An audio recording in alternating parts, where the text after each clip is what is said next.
Bab 61. Aku pun segera pergi menuju WC umum yang terdapat di taman ini. Taman ini selain indah juga komplit ada WC umum serta musolanya. Setelah sampai aku segera masuk, kebetulan WC umumnya kosong. Aku pun segera membuang hajatku. Setelah selesai, aku pun keluar dan ingin kembali ke tempat suamiku berada. Saat keluar dan akan kembali ke tempat Mas Andre, aku melihat 3 orang yang sangat aku kenali sedang berbincang di teras musola. Mereka membelakangiku, sehingga mereka tidak mengetahui jika aku ada di sini. Entah apa yang sedang mereka obrolkan, membuat jiwa kepoku meronta. Aku pun segera mendekati keberadaan mereka. Namun sepertinya tidak membuat mereka curiga kalau ada orang yang sedang menguping pembicaraannya.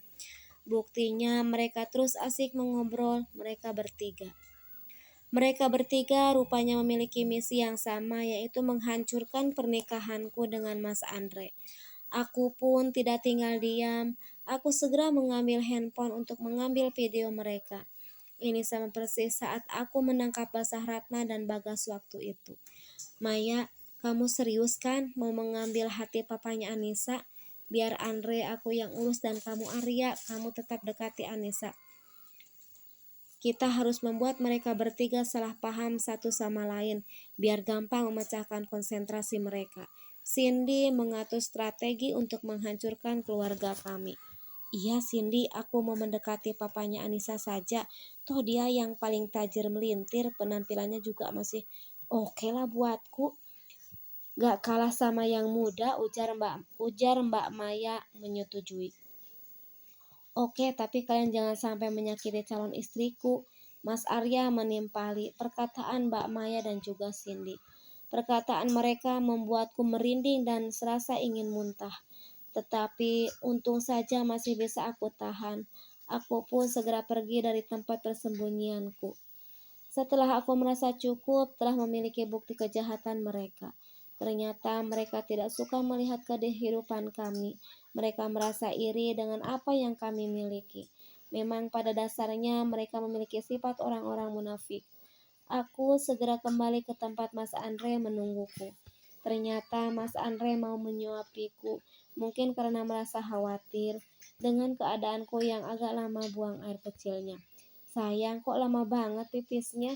Kamu gak apa-apa kan? Tanya Mas Andre. Ia bertanya kepadaku tentang keadaanku. Iya mas, aku baik-baik saja kok. Lebih baik sekarang kita pergi ke rumah papa yuk mas. Ada yang perlu aku bicarakan, ajakku. Memangnya ada apa sih sayang? Kamu mas kasih tahu mas dulu dong. Kamu mau bicara apa sama papa? Mas Andre meminta supaya ia diberi bocoran terlebih dulu. Nanti aja lah mas, karena di sini gak aman. Banyak pendengar, bahkan bunga dan pohon pun bisa berbisik. Aku berkata sambil terkekeh, membuat Mas Andre mengerutkan keningnya karena tidak mengerti dengan apa yang aku maksud. Ya sudahlah, ayo kita pergi ke rumah papa. Mas Andre menuntunku dan akhirnya kami pun segera pergi dari taman menuju ke rumah papa. Mas, nanti kalau aku sudah kasih bukti tentang kecurangan kakak iparku, apa kamu masih bisa membiarkan dia tetap tinggal di rumah peninggalan orang tuamu? Aku bertanya dalam hati. Mobil pun melaju dengan kecepatan sedang membelah jalanan kota. Mas Andre begitu fokus dengan kemudinya, ia bahkan tidak mengeluarkan sepatah kata pun. Membuat suasana di dalam mobil menjadi tegang. Pria tampan yang memiliki bentuk wajah tegas ini nampak garang jika sedang serius seperti sekarang ini. Mas, kok diam aja sih? Mas marah ya sama aku? Aku mencoba bertanya untuk mencairkan suasana. Enggak kok sayang, ngapain mas marah sama kamu? Mas hanya lagi serius mengemudi biar segera sampai ke rumah papa. Karena mas ingin segera tahu tentang apa yang ingin kamu sampaikan sayang. Mas Andre memberitahu kalau sebenarnya ia merasa kepo atas apa yang akan aku sampaikan. Oh begitu ya, aku kira kamu marah mas. Ya sudah, yang sabar ya mas, aku berkata sambil terkekeh. Aku sengaja membuat Mas Andre kepo. Sesampainya di dalam halaman rumah, kami pun segera turun dari mobil.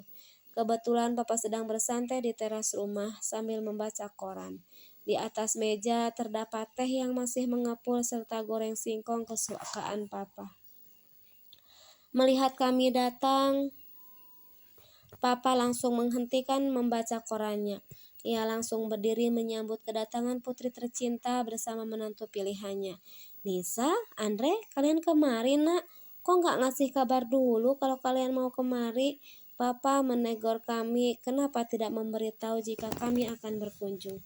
Iya, Pak, kami datang ke sini dadakan kok. Tadi kami sedang jalan-jalan dari taman yang baru diresmikan. Kami datang ke sini sebab ada yang mesti Anissa sampaikan sama Papa serta Mas Andre. Ayo kita bicaranya di dalam saja, ajakku. Papa hanya bengong mendengar penuturanku, tapi ia pun menuruti mauku serta tidak banyak tanya. Kami bertiga pun masuk ke dalam rumah untuk membicarakan perihal rahasia yang sebentar lagi akan terbongkar. Papa serta Mas Andre bagaikan kerbau yang dicucuk hidungnya, menuruti semua perkataanku tanpa mau membantahnya. Sesampainya di ruang keluarga, aku segera membuka suara, menyampaikan apa yang ingin aku ungkapkan, walaupun pahit dan ketir yang akan mereka dengar. Papa, Mas Andre, sebelum aku banyak cerita, mending kalian berdua melihat ini dulu, video yang baru saja aku rekam. Aku mengeluarkan handphone dan memutar video yang tadi aku rekam saat di taman.